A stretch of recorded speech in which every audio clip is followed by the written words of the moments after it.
moment, jo crec que molt intens, molt variat, amb molta oferta.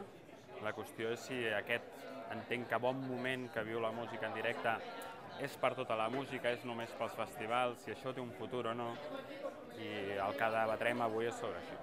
El que jo vinc a plantejar és com utilitzar les dades que generen les vendes d'entrades o que generen els hàbits del nostre públic, com utilitzar aquestes dades per després afavorir aquest increment de públic.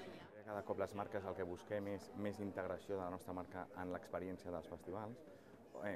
Cada cop som més que un patrocinador, som un partner estratègic on intentem buscar màximes visibilitat, però també màximes experiències entre el que va al festival y las nuestras marcas, ¿no? El festival es un festival independiente y venimos a hablar sobre la experiencia de cómo recaudamos fondos, cómo ha sobrevivido por 11 años.